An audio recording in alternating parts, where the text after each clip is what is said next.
If you're one of the 1,500 people who lived in the building at 650 Parliament Street, this is what your life is like since the fire. So there's the elevator now? Tenants come and grab whatever they can from their apartments to try to put their lives back together.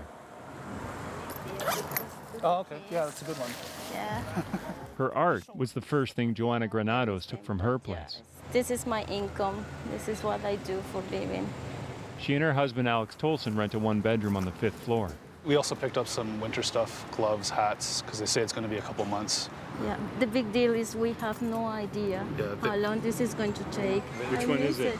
It's the one with the flowers. One with the flowers, number 5. There is no place like home, you know. We miss the apartment very much. Every time I come or say bye or hi, I miss you, apartment, because we miss our home. What have you learned about your husband? We are together in this. Yeah, we have supported each other. You learn what's important pretty quick. Yeah. Maria Daniel tells me what she's learned from the fire is just how important her apartment is to her. She's shared a one-bedroom with a friend for 18 years. So now, what's life like now? We're going from place to place to place to place. We try to get hotels, but in order to get one, you need credit card or something, but we don't have that. You don't have a credit card? No. So we're stuck. Sorry, we're about to cry. It's okay.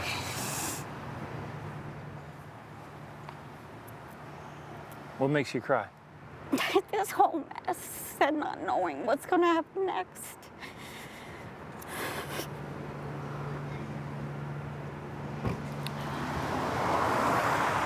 Maria's not alone.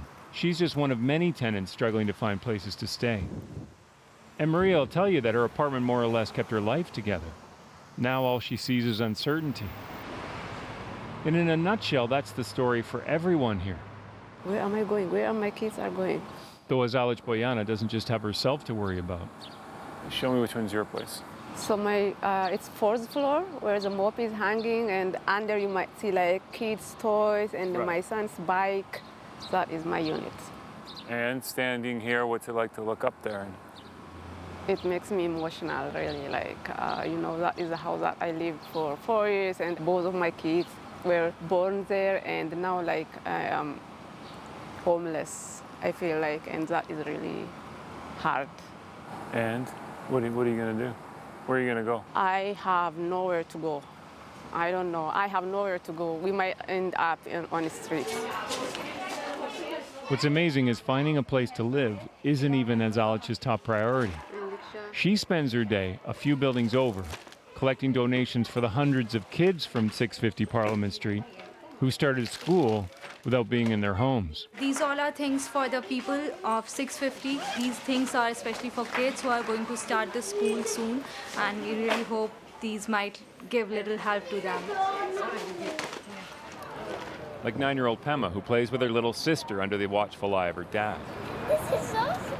650 Parliament Street is the only home Pema's ever known. She's starting grade 4, and she still doesn't know how she's going to get to school.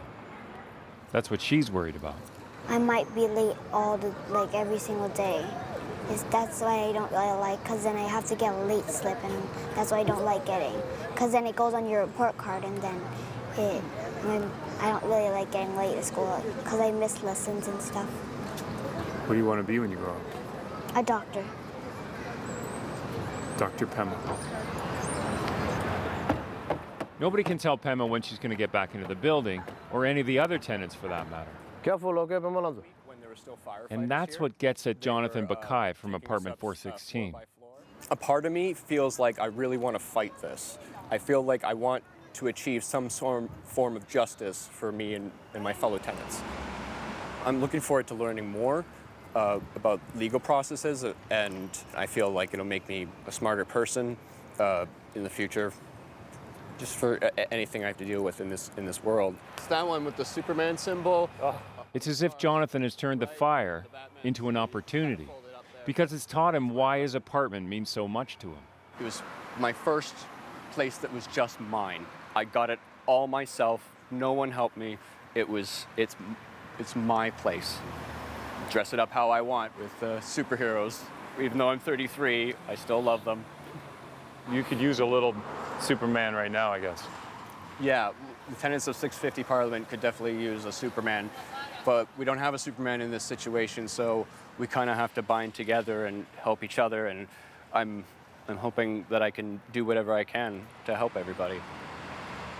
You know, when we hear about a fire, it's easy to focus on the tragedy.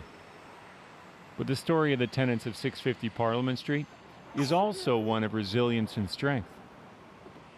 Let's hope they get back home. Nick Purdon, CBC News, Toronto.